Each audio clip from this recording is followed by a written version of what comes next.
नमस्कार, कैसे हैं आप लोग। आज हम यहाँ हैं अपनी जो मेंस की टेस्ट सीरीज चल रही है उसके पेपर नंबर 103 के सॉल्यूशन को लेकर। तो देखिए, चेक करते हैं क्या है जैकपॉट आपके लिए। सबसे पहला सवाल है अपना एनालॉजी का क्वेश्चन है, बेस्ड ऑन वर्ड्स का सवाल है। दो शब्दों के बीच हमें रिलेशन बनाना है। यहाँ पर पहले दो शब्द आप देख पा रहे हैं, दे रखा है ऑक्सीजन ब्रीथ, ऑक्सीजन और श्वास। तो ऑक्सीजन जो है श्वास के थ्रू अपनी बॉडी के अंदर लाई जाती है। ऑक्सीजन को श्वास के थ्रू क्या करते हैं अपन, अपनी बॉडी के अंदर लाते हैं। ये मेन कंपोनेंट हो गया इसका। सेम वे जो ग्लूकोज है, सेम वे क्या चेक किया हमने, जो ग्लूकोज है वो ब्रेक डाउन होने के बाद हमें क्या देता है, स्ट्रेंथ देता है। तो इससे सिमिलर ऑप्शन कौन सा गया, option number D. Next question की तरफ चलते हैं। अगला सवाल है analogy again based on letters का सवाल है, जिसमें मुझे तीन तीन लेटर्स के दो ग्रुप दिए गए हैं, हमें इनमें रिलेशन बनाना है। जब भी हम सवाल करते हैं सबसे पहला हमारा तरीका होता है क्वेश्चन करने का, जो फर्स्ट होता है वो होता है हम पेयर ऑफ लेटर्स को चेक करते हैं। सबसे पहला पेयर ऑफ लेटर को चेक करना। तो पहला लेटर सी देख पा रहे हैं हम, और सी का पेयर में एक्स आता है जो कहीं पर भी नहीं है। तो पहला तरीका निकल गया यहाँ पर। सेकंड जो तरीका होता है वो अपना होता है first to first comparison. Second हम क्या पढ़ते हैं, फर्स्ट टू फर्स्ट कंपैरिजन। तो सी को मुझे जी से कंपेयर करना है, तो आप देख पा रहे हैं यहाँ हो रहा है +4। डी को मैं एच से कंपेयर करूँ, अगेन +4 हो रहा है। और एफ को अगर मैं जे से कंपेयर करूँ तो अगेन +4 हो रहा है। तो नेक्स्ट मुझे एक ऐसा ही पेयर देखना है जिसमें +4 का रिलेशन जा रहा है। ए से डी अगर मैं जाऊँ तो काफ़ी लंबा चौड़ा डिफरेंस है, कैंसिल कर देता हूँ। पी से एस जाऊँ तो +3 हो रहा है, क्यू से टी जाऊँ तो +3 हो रहा है, और आर से यू जाऊँ तो सब में क्या हो रहा है, यहाँ पर +3 हो रहा है। नेक्स्ट चलते हैं। के को ओ से करूँ तो +4 है यहाँ पर, एल को पी से करूँ अगेन +4 है, और एन को आर से करूँ तो अगेन +4 है। तो यहाँ राइट ऑप्शन क्या है, दूसरा जो ऑप्शन है मेरा यहाँ राइट आंसर है। अगले सवाल की तरफ चलते हैं। नेक्स्ट सवाल है हमारा अगेन बेस्ड ऑन लेटर्स का सवाल है, कंपैरिजन करते हुए चलते हैं। अगेन पहला तरीका सबसे पहले अगर मैं लूँ तो वही पेयर ऑफ लेटर मुझे चेक करना होता है। यहाँ पर पेयर ऑफ लेटर्स की मैं अगर बात करूँ तो पहला लेटर है सी, जिसके पेयर में आता है एक्स, वो कहीं पर भी नहीं है। सेकेंड तरीका अपना है फर्स्ट टू फर्स्ट कंपेरिजन का, फर्स्ट टू फर्स्ट कंपेरिजन। तो सी को अगर मैं एच से कंपेयर करूँ तो यहाँ +5 आ रहा है। U को मैं अगर Y से कंपैरिजन करूं तो +4 आ रहा है यहाँ पर। Z को C से करूं +3 आ रहा है, और A को C से करूं तो +2 आ रहा है। तो यहाँ क्या नोटिस किया हमने कि फर्स्ट टू फर्स्ट कंपैरिजन है और डिसेंडिंग ऑर्डर जा रहा है। पहले 5 ऐड हो रहा है, 4 ऐड हो रहा है, 3 और उसके बाद 2 ऐड कर पा रहे हैं। तो यही कॉम्बिनेशन यहाँ देखते हैं। +5 करें तो लेटर आना है S, +4 करें तो आना है R, +3 करें तो आना है यहाँ पर M, और +2 करूँ तो यहाँ आना है Q, SRMQ। Second option right answer है यहाँ पर। अगले सवाल की तरफ चलते हैं। Next question analogy based on numbers का सवाल है। हमारी क्लासरूम में काफ़ी बार बात हुई है कि जब भी हमें मेंस के लिए जाना है तो सबसे पहले मुझे जो कुछ चुनिंदा टॉपिक्स की अगर मैं बात करूँ तो उसमें एक टॉपिक सबसे पहले हम किसको रखते हैं, कोडिंग डिकोडिंग सबसे पहले। दूसरा हम लेते हैं एनालॉजी। तीसरी अगर हम बात करें तो तीसरा या सीरीज। सीरीज में लेटर सीरीज भी आती है और नंबर सीरीज भी आती है। उसके बाद मैं लेता हूँ मिसिंग नंबर, और एक मैंने लिया सिलोजिज्म, एंड आफ्टरवर्ड्स आप ले लो एक अरेंजमेंट। ये जो टॉपिक्स हैं 6 टॉपिक्स हैं, इन पे ऊपर आपको काफ़ी प्रैक्टिस करनी है ताकि हमारा टाइम वहाँ पर वेस्टेज ना हो। सवाल देखते हैं हम। बेस्ड ऑन नंबर्स का सवाल है कि मुझे 2 से 12 बनाना है। तो सबसे पहला तरीका क्या नज़र आए यहाँ की, मैं इंटू 6 कर दूँ। 2 इंटू 6 करूँ तो 12 आता है, सबसे आसान तरीका। तो 8 इंटू अगर मैं 6 करूँ तो 48 आता है, जो मेरे पास ऑप्शन में अवेलेबल नहीं है। सेकंड अगर मैं जाऊं तो फिर मुझे फोकस करना है स्क्वायर क्यूब के ऊपर। तो 2 से 12 कैसे बनता है, ये है 2 का क्यूब प्लस 2 का स्क्वायर। 2 का क्यूब 8 होता है और 2 का स्क्वायर होता है 4। तो यहाँ इन दोनों का सम क्या आ रहा है दोस्तों 12 है। तो सेम मुझे कहाँ अप्लाई करना है 8 के लिए कि अगर मैं 8 का क्यूब लूँ तो वो 512 आता है और 8 का स्क्वायर आता है 64। तो मेरी वैल्यू क्या बनी यहाँ पर 576। तो फोर्थ ऑप्शन हमारा यहाँ राइट आंसर है। अगले सवाल की तरफ नेक्स्ट सवाल देखिए। नेक्स्ट क्वेश्चन है अपना बोर्ड मास से रिलेटेड सवाल है जिसमें दो बातों को नोटिस करना है। सबसे पहला तो ये कि सामने वाला मेरे से समीकरण सही है, इक्वेशन सही है या गलत, क्या पूछा जा रहा है इसको मुझे चेक करना है। तो सामने वाले ने पूछा है कौन सी इक्वेशन सही है, मुझे ये बताना है। दूसरा, जब भी अगर मुझे समय बचाना हो बोर्ड मास के सवाल के अंदर तो सबसे पहले मुझे ग्रुप देखना है, डिवीजन और मल्टीप्लिकेशन अगर पास पास हो तो सबसे पहले मुझे उसी इक्वेशन को सॉल्व करना है। यहाँ अगर मैं बात करूँ तो यहाँ आना है डिवीजन और यहाँ आना है मल्टीप्लिकेशन। तो मैं इसको लिखता हूँ 30 × 5 डिवाइडेड बाई 12 है। अब इस कॉम्बिनेशन से अगर वैल्यू मेरी पूर्णांक के अंदर आती है तब तो मैं इस इक्वेशन को चेक करूँगा, अदरवाइज इसको यहीं स्किप करते हुए चलूँगा। अगर मैं 2 से इसको डिवाइड करूँ, 3 से डिवाइड करूँ 10 आना है, 3 से डिवाइड करूँ 4 आना है। अब ये वैल्यू मेरी पूर्णांक के अंदर नहीं आ रही है तो पहली इक्वेशन क्या चली जाएगी मेरी यहाँ पर गलत चली जाएगी। सेकंड की अगर मैं बात करूँ तो मैंने लिखा 30 डिवाइडेड बाई 5 × 12 है। तो यहाँ वैल्यू बनी 72। वैल्यू कितनी आई 72, ये पूरी वैल्यू आई 72। अब आगे मैं इसको सॉल्व करता हूँ। 72 - 8 + 12 है, ये वैल्यू आई मेरी 84 और 84 माइनस अगर मैं 8 करूं तो वैल्यू मेरी आ जाएगी 76। मतलब सेकंड वाला जो ऑप्शन है वो मेरा राइट आंसर है।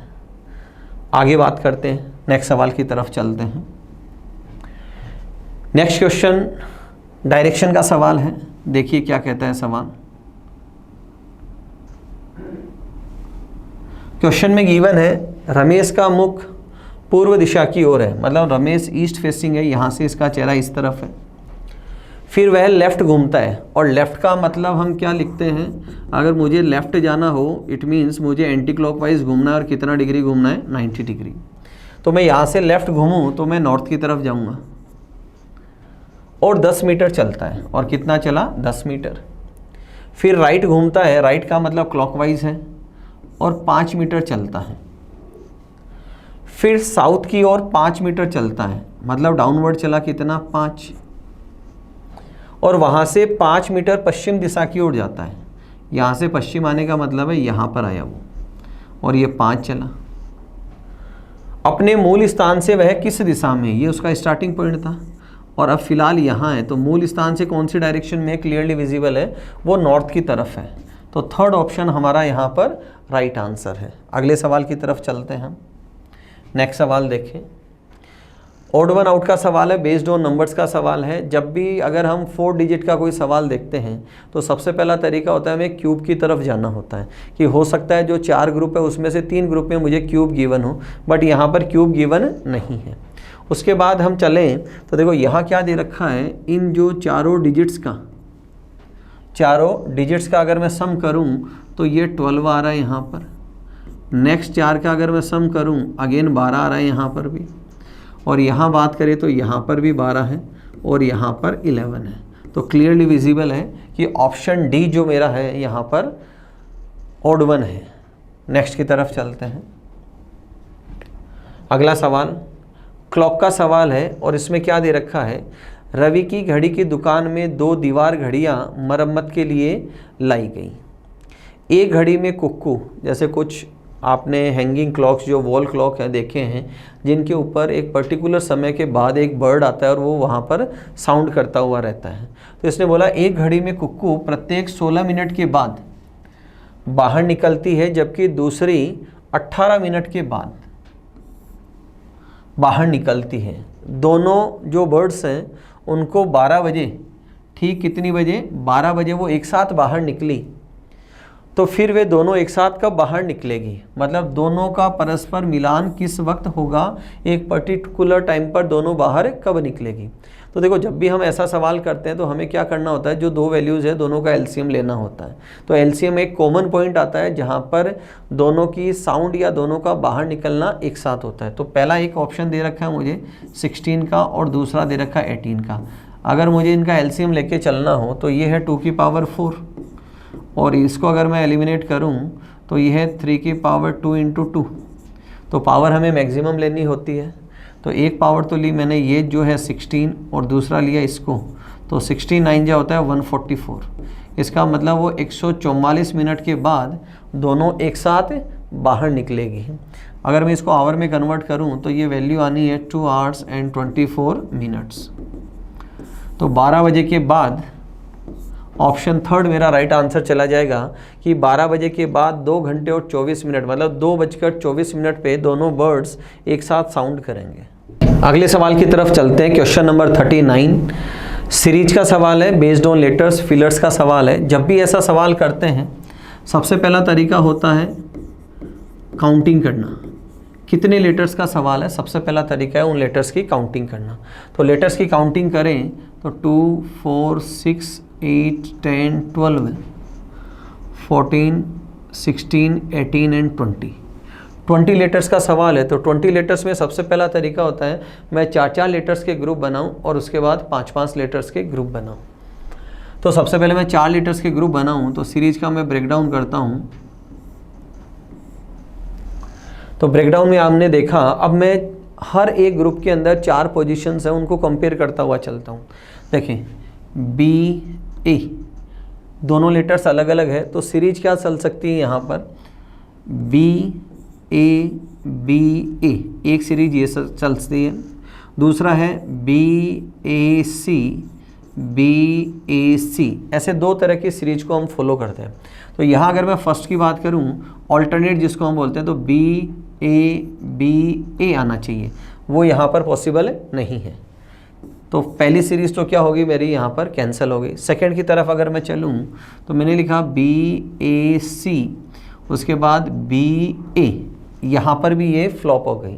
तो अब डिवीज़न हम कितने का करेंगे, 5-5 लेटर्स का हम डिवीज़न करते हुए चलते हैं। देखें इसको,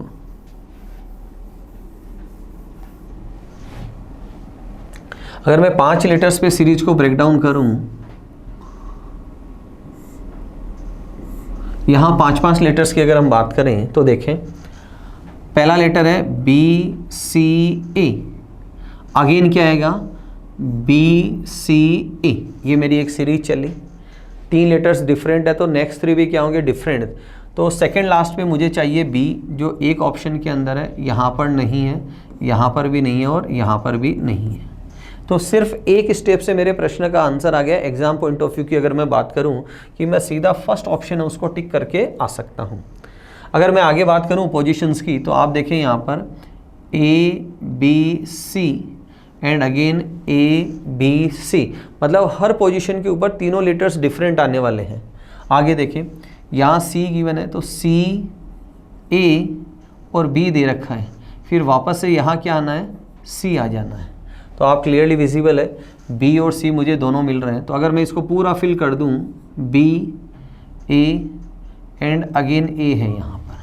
अब आप सेकेंड लेटर की सीरीज देखें बी सी ए अगेन बी सी ए, मतलब हर पोजीशन पे तीनों तरह के लेटर्स आएंगे। तो राइट आंसर क्या हमारा ऑप्शन ए। अगले सवाल की तरफ चलते हैं। नेक्स्ट सवाल है जो साइन है उनको लेटर्स के द्वारा रिप्रेजेंट किया गया है, तो अब मुझे लेटर्स को हटाना है और उनकी जगह साइन पुट करने हैं।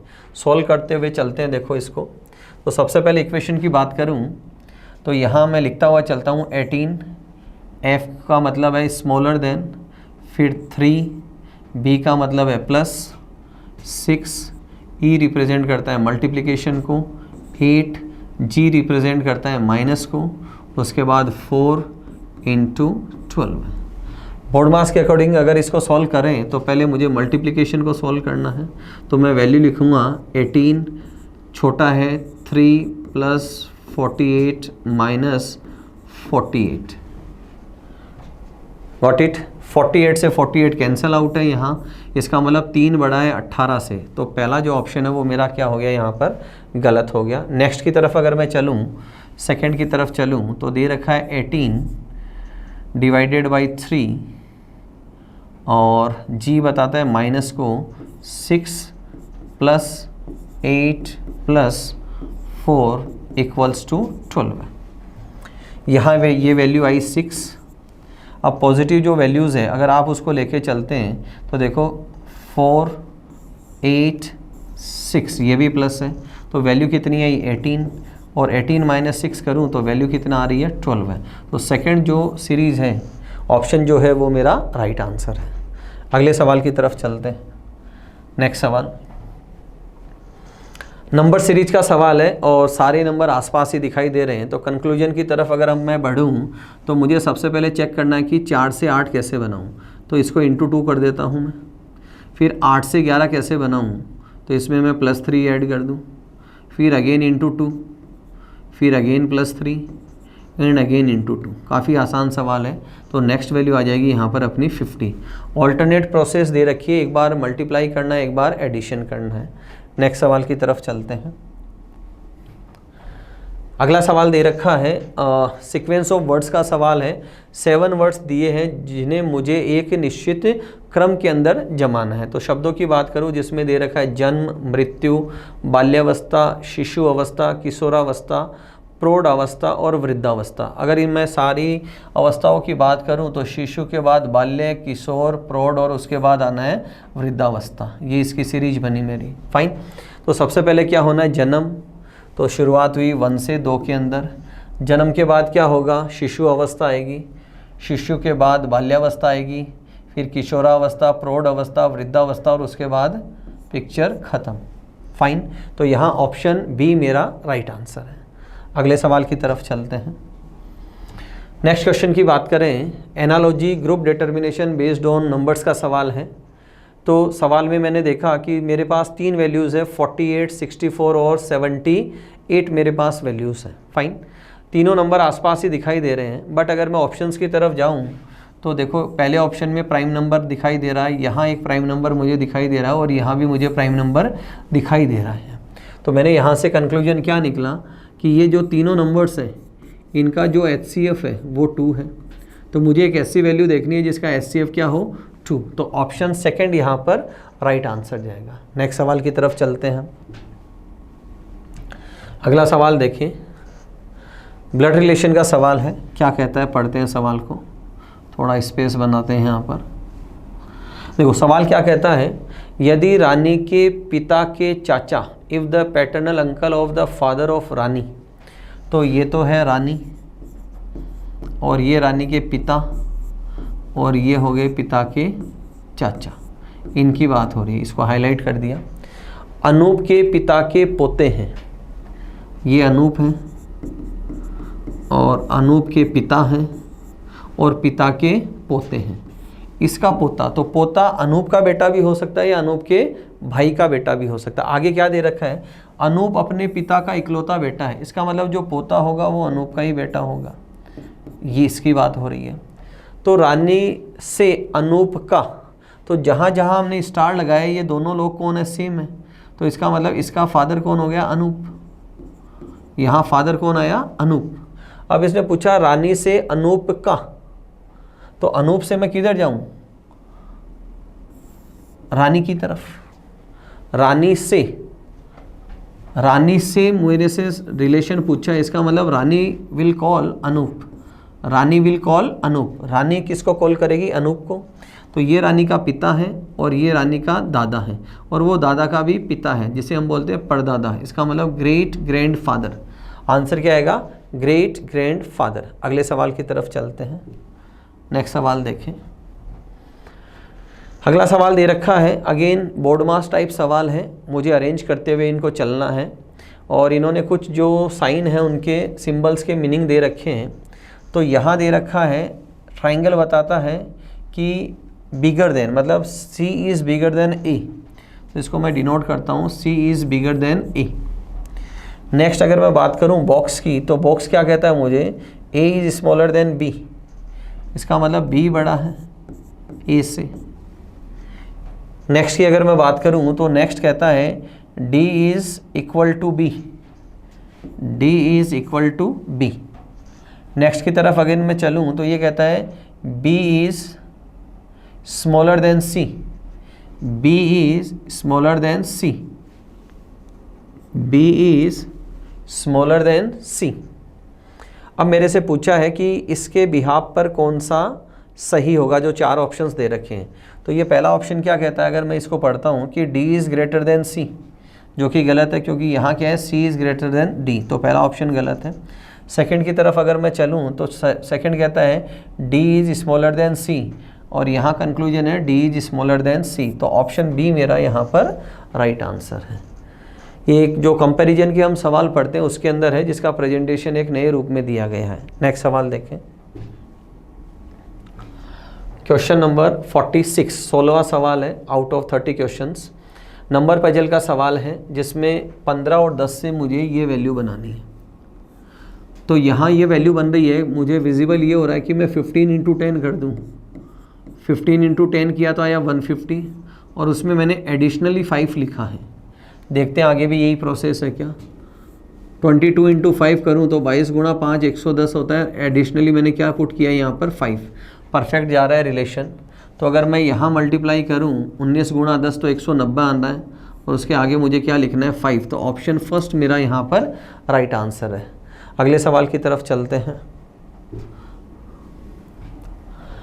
अगला सवाल है कोडिंग डिकोडिंग में बेस्ड ऑन नंबर्स का सवाल दे रखा है। एक वर्ड दे रखा है आशा, और इसका जो कोड दे रखा है वो है 79। तो जब भी हम ऐसे सवाल करते हैं हमने क्या सीखा है, 2 तरीके होते हैं। सबसे पहला तरीका होता है कि जो गिवन नंबर ऑफ लेटर्स हैं उनकी खुद की पोजीशन लिखते हैं, और या फिर उनके जो पेयर हैं उनकी पोजीशन लिखते हैं। तो अगर मैं बात करूं, वर्ड दे रखा है आशा, तो खुद की पोजीशन लिखिए तो 11981। अगर मैं इनका सम करूं तो सम आता है 29, और 29 की टेबल में 79 नहीं आता। तो दूसरा तरीका, इनके पेयर की पोजीशन लिखता हुआ चलूं 26, 8, 19 और 26। और अगर मैं इनका सम करूं तो सम यहाँ हो रहा है 52, और प्लस मैं कर दूं 27। तो 52 प्लस 27 करूं तो वैल्यू कितनी जा रही है 79। इसका मतलब लॉजिक क्या आया यहाँ पर कि मुझे इनके पेयर ऑफ लेटर्स लिखने हैं, उनकी पोजीशन लिखनी है और उनका सम करना है। तो अगेन जो मुझे दे रखा है विनय भूषण, अगर मैं इनकी जो पोजीशन है पेयर की पोजीशन को लिखूं और उसका सम करूं तो मैं पोजीशन लिखते हुए चलता हूं। चेक करना आप यहाँ पर वी का जोड़ीदार होता है ई, फिर R, M, Z, B, Y, H का S, U का F, S का H और S का, और उसके बाद नेक्स्ट 26 एंड 13। और अगर मैं इन सारी पोजीशन का सम करते हुए चलूँ तो सम आप देख सकते हैं 10, 20, 40, 60, 70, 80, 90 और 110। अब बची हुई वैल्यूज़ का अगर मैं सम करूँ तो 13, 16, 20, 22, 24, 29, 30, 38 और 44, 50, 52, 61 और 67 और 70। तो अगर मैं इन सारी वैल्यूज़ का सम करूं तो ये वैल्यू निकल कर आती है मेरी 180। तो राइट आंसर क्या है अपना 180। नेक्स्ट देखें, अगला सवाल है डाइस का सवाल है। 4 डाइस मुझे दी गई है और मेरे से पूछा है अगर ऊपरी भाग में 6 हैं तो 6 के अपोजिट कौन सा नंबर होगा। तो डाइस जब हमने पढ़ा है तो हमारी बात है कि मल्टीपल ऑफ डाइस का सवाल हो तो मुझे उन 2 डाइस की कंपेयर करना होता है जिनमें केवल एक सतह समान हो। तो देखो अगर मैं इन दोनों की कंपैरिजन करूं तो यहाँ एक भी सतह समान नहीं है। नेक्स्ट में अगर मैं जाऊं तो यहाँ मुझे समान क्या दिखाई दे रहा है, 2 2 है और 3 3 है। और जब 2 सतह समान होती है तो पेयर किसका बनता है, जो शेष बची हुई एक सतह उसका पेयर बनता है। यहाँ 6 के अपोजिट कौन आना है, 1 आना है। नेक्स्ट सवाल की तरफ चलते हैं।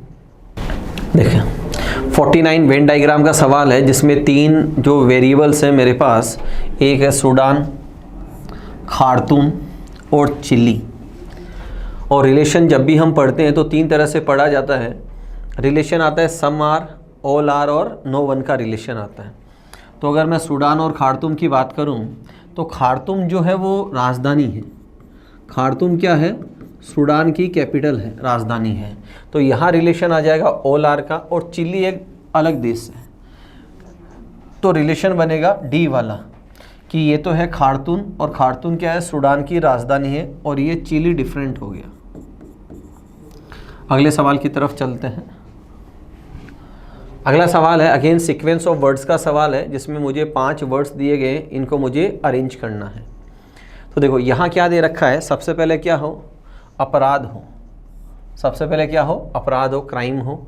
और क्राइम होने के बाद क्या होगा? तो 3 से शुरू हुआ, इन 2 पे फोकस करना है। अपराध होने के बाद क्या होगा? पुलिस आएगी, और पुलिस कहाँ ले जाएगी? जज साहब के पास ले जाएगी। जज साहब क्या करेंगे? फैसला देंगे, और फैसले में वो क्या देंगे? वो पनिशमेंट देंगे। तो सबसे पहले अपराध, पुलिस, और उसके बाद आया न्यायमूर्ति। तो ऑप्शन डी मेरा क्या है यहाँ पर? राइट आंसर है। अगले सवाल की तरफ चलते हैं। नेक्स्ट सवाल देखें। अगला सवाल है रिफ्लेक्शन का सवाल है, और मुझे लेफ़्ट टू राइट जाना है। लेफ़्ट टू राइट जाना है। तो लेफ़्ट टू राइट की अगर मैं बात करूं तो यहाँ हम क्या देखेंगे कि ये जो ट्राइंगल दिखाई दे रहा है, ये वाला, ये पिक्चर यहाँ से ऐसे बननी है सबसे पहले।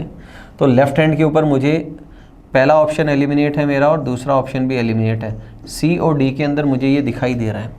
उसके बाद ये जो स्लेंटिंग लाइन है, जब ये उस तरफ जाएगी तो ये इस फॉर्म में आएगी, और इस फॉर्म में मुझे दोनों डायग्राम्स के अंदर विजिबल है। ये जो 11 नंबर पे मैं सुई मान के चलूँ, ये वाली, तो ये जब इस तरफ आएगी तो ये ऐसे बनेगी, 1 नंबर पे आएगी। तो ये स्ट्रक्चर मुझे ऑप्शन डी के अंदर विजिबल है। तो राइट आंसर है यहाँ पर दोस्तों 4th ऑप्शन। अगले सवाल की तरफ चलते हैं।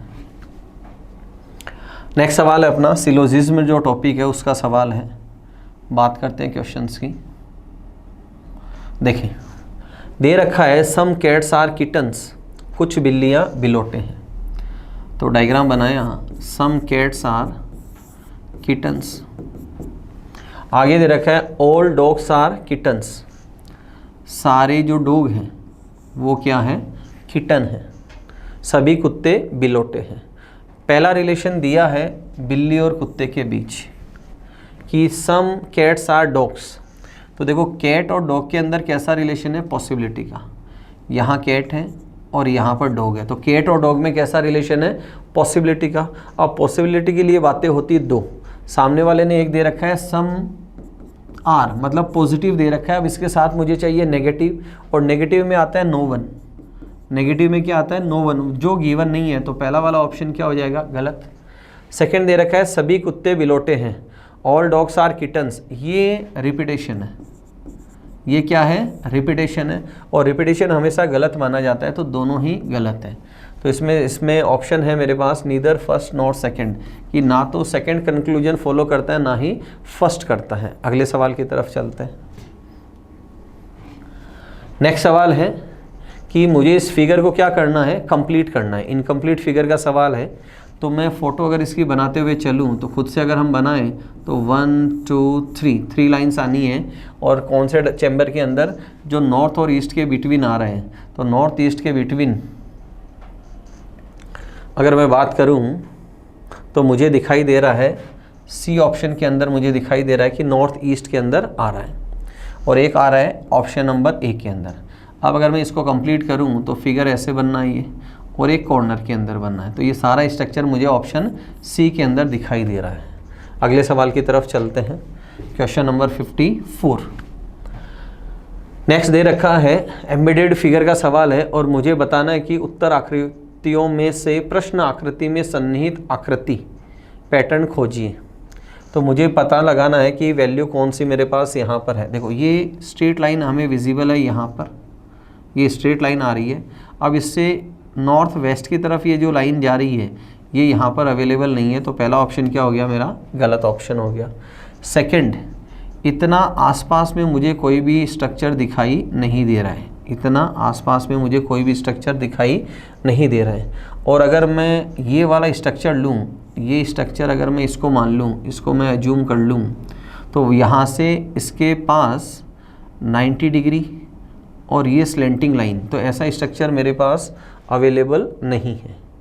अगला ऑप्शन मुझे दिखाई दे रहा है ये वाला स्ट्रक्चर जो है, ये स्ट्रक्चर अगर मैं फिट करूं तो देखो यहाँ पर आपको ये स्ट्रक्चर दिखाई दे रहा हूँ, ये वाला स्ट्रक्चर। तो ये स्ट्रक्चर ऑप्शन सी के अंदर मेरे पास अवेलेबल है। देख सकते हैं आप इसको, थोड़ा सा अगर मैं रोटेट करूं इसको तो मेरे पास ये ऑप्शन अवेलेबल है। तो ये एम्बेडेड फिगर का ऑप्शन मुझे कौन सा मिला? Option number C. अगले सवाल की तरफ चलते हैं। नेक्स्ट सवाल है मेरा पेपर कटिंग फोल्डिंग का सवाल है। अगर मैं राइट टू लेफ़्ट आऊँ तो देखो ये वाला जो पोर्शन है इसको फिर से फोल्ड किया तो ये इसका आधा हिस्सा था, इसको फोल्ड किया तो ये 2 हिस्सों में डिवाइड हुआ, और जब ये पूरा खुलेगा तो ये 2 से कितने हिस्से हो जाएंगे? 4 हिस्से हो जाएंगे। तो 4 हिस्से मेरे पास ऑप्शन सिर्फ बी के अंदर अवेलेबल है। तो यहाँ पर राइट आंसर क्या आ जाएगा? Option second. नेक्स्ट सवाल की तरफ चलते हैं। अगला सवाल है सिटिंग अरेंजमेंट का सवाल दे रखा है। 7 मित्र हैं, नाम उनके दे रखे हैं, गोल मेज है और केंद्र की ओर अपनी पीठ करके हैं। मतलब इनका चेहरा किधर है? बाहर की तरफ। यहाँ लिख लेते हैं हम, चेहरा है इनका आउटवर्ड। और जब भी चेहरा बाहर की तरफ होता है तो जो राइट है वो क्लॉकवाइज चलता है। राइट किधर चलेगा? क्लॉकवाइज। इसका मतलब लेफ्ट चलेगा एंटी क्लॉकवाइज। बैठाते हैं इनको, देखें। 7 पर्सन्स, 1 2 3 4 5 6 एंड 7। इसने कहा है सुभी प्रिंस के राइट।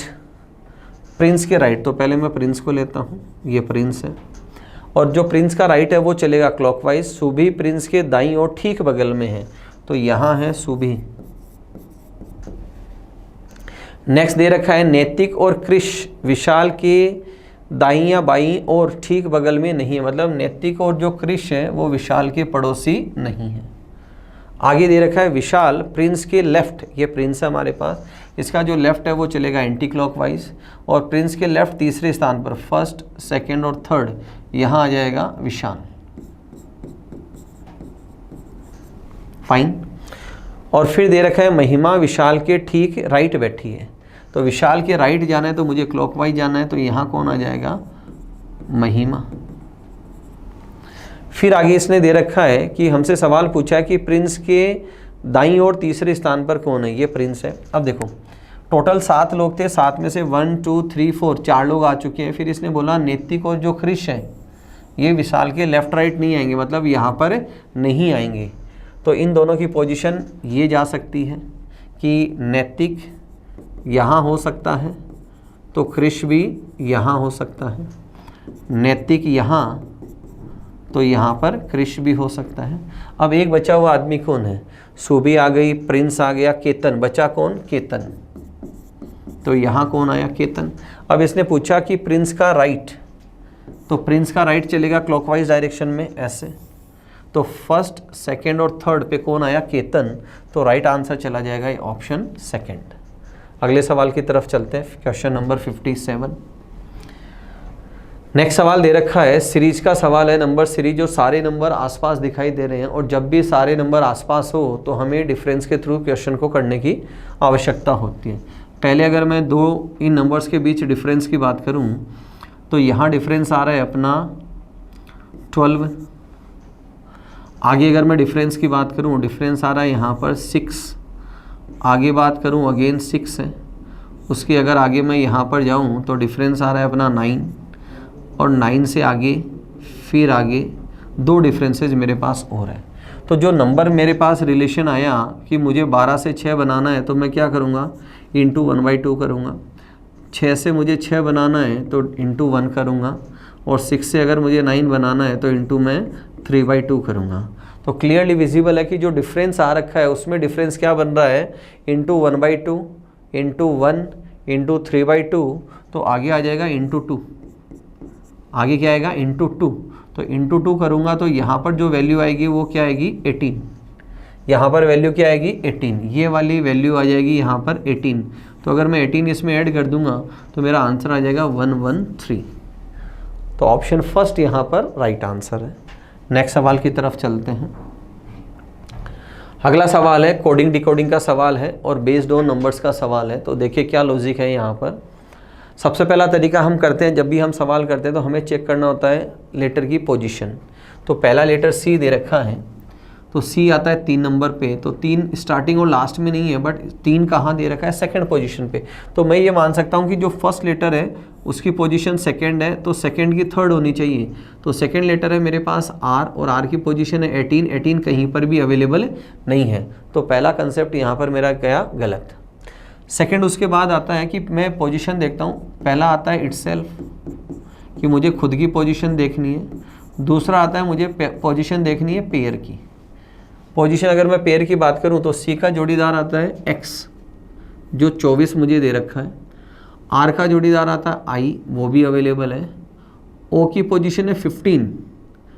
इसका मतलब अगर मैं इनको डिफ्रेंशिएट करूं तो ओ है जो है वोवल, ओ क्या है वोवल, तो वोवल की खुद की पोजीशन दे रखी है। उसके बाद डब्ल्यू का जोड़ीदार आता है डी, जो 4 नंबर पे है, और डी का जोड़ीदार आता है डब्ल्यू, जो 23 नंबर पे है। तो मोरल ऑफ द स्टोरी क्या है कि जो कॉन्सोनेंट हैं उनके तो पेयर की पोजीशन लिखी हुई है, और जो वोवल है उसकी खुद की पोजीशन यहाँ पर लिखी हुई है। Got it. तो सेम मुझे इसमें फॉलो करना है। मेरे से फ्रूगल का पूछा गया है, तो एफ जो है वो कॉन्सोनेंट है और इसका पेयर आएगा यू, जो 21 नंबर पे आता है, तो यहाँ पर गिवन है मुझे। नेक्स्ट आर का जोड़ीदार होता है आई, 9 नंबर पे है, तो ये ऑप्शन गलत हो गया। तो मेरा राइट आंसर क्या चला जाएगा, बी। यू वोवल है, खुद की पोजीशन आएगी 21। जी टी जोड़ीदार होता है, ए खुद है वोवल, 1 आ जाएगा, और एल का पेयर होता है ओ। तो ऑप्शन बी हमारा राइट आंसर है। अगले सवाल की तरफ चलते हैं। नेक्स्ट सवाल अगेन नंबर सीरीज का सवाल है। आसपास में ही सारे नंबर्स दे रखे हैं, तो डिफरेंस के थ्रू हम सवाल को करते हैं। पहला यहाँ डिफरेंस हमने देखा कि नंबर आ रहा है यहाँ 12, पहला डिफरेंस। सेकंड डिफरेंस की बात करें वो आ रहा है 13। थर्ड डिफरेंस की बात करें वो आ रहा है 5। तो मैं लिखता जाता हूँ यहाँ पर +12 है, +13 है, +5 है। उसके बाद वैल्यू आई अपनी यहाँ पर +32, और उसके बाद वैल्यू आई -32। तो जो गिवन है, अब आगे क्या जाए उसकी बात करते हैं। तो जो गिवन है उसके अंदर रिलेशन कुछ नहीं बन रहा है, जो नंबर्स मुझे विजिबल है उनमें, तो मैं जो गिवन नंबर्स है उनमें रिलेशन बनाने की कोशिश करता हूँ। तो यहाँ देखो डिफरेंस कितने का आया, 1 + 1 किया। यहाँ डिफरेंस कितने का आया, -8 का। 13 से मैं किधर गया, 5 आया, तो -8 हुआ। और अगर मैं यहाँ जाऊँ तो यहाँ हुआ +27, और अगर मैं यहाँ जाऊँ +13 से 32 से -32 जाऊँ तो वैल्यू आई यहाँ पर -64। तो क्लियरली विजिबल है, एक बार प्लस हो रहा है, एक बार माइनस हो रहा है। और ये सारे जो नंबर्स है ये क्यूब की फॉर्म में, 1 का क्यूब है, 2 का क्यूब है, 3 का क्यूब है, और यहाँ पर 4 का क्यूब है। तो डेफिनेटली आगे नंबर क्या आएगा, 5 का क्यूब, जो आता है 125, और ये प्लस की फॉर्म में जाएगा। और मैं माइनस से यहाँ प्लस जाऊँ तो वैल्यू क्लियरली विजिबल है कि 25 कैंसिल आउट हो गए, तो बचा 7, तो वैल्यू 93। तो मुझे क्या करना पड़ेगा, 93 इसमें ऐड करना पड़ेगा। तो 93 ऐड करूँगा तो मेरी वैल्यू आ जाएगी 133। तो ऑप्शन सी मेरा राइट आंसर है। नेक्स्ट और अंतिम सवाल की तरफ चलते हैं। अगला सवाल है हमारा कोडिंग डिकोडिंग का सवाल है। अगेन बेस्ड ऑन लेटर्स का सवाल है। जब भी हम बेस्ड ऑन लेटर्स के सवाल करते हैं तो हमारा सबसे पहला तरीका होता है, मुझे pair of letter find out करना होता है। सबसे पहला तरीका क्या है, मुझे pair of letter find out करना होता है। तो आई का पेयर में आता है आर, जो फर्स्ट में दे रखा है, एन का आता है एम, जो कहीं पर भी अवेलेबल नहीं है। तो पहला तरीका मेरा हो गया यहाँ पर कैंसल आउट। सेकंड जो मेरा होता है वो होता है repetition of letters. Repetition of letters की बात करूं, रेपिटेशन ऑफ लेटर्स की बात करूं तो सारे लेटर यहाँ रिपीट हो रहे हैं क्या, चेक करते हैं हम। तो ये लेटर्स रिपीट नहीं हो रहे, तो सेकंड वाला ऑप्शन भी क्या है, गलत है। थर्ड की अगर मैं बात करूं तो अगला तरीका अपना आता है फिक्स कोड। फिक्स कोड का जब भी सवाल आए तो उसमें हम क्या चेक करते हैं, फिक्स कोड की बात करूं तो जो वर्ड मेरे से पूछा गया है ये सारे लेटर मुझे गिवन के अंदर अवेलेबल होने चाहिए, जो कि नहीं है। नेक्स्ट जो आता है वो आता है कंपैरिजन।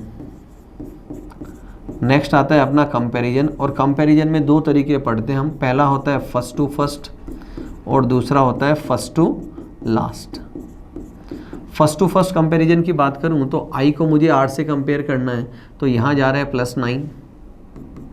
उसके बाद जब मैं एन को ई से कंपेयर करूं तो जा रहा है -9।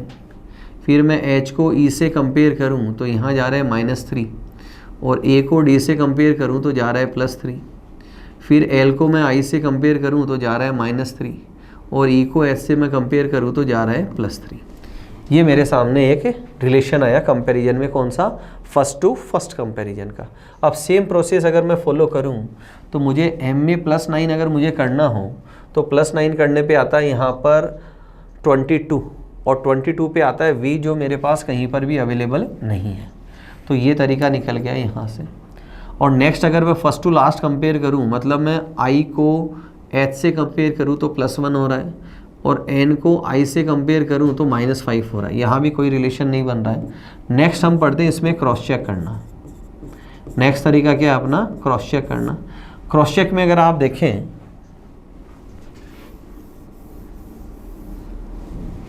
क्रॉस चेक की अगर मैं बात करूं तो मैं 2-2 के पेयर दिखाई दे रहे हैं यहाँ पर, 2, 2 और 2।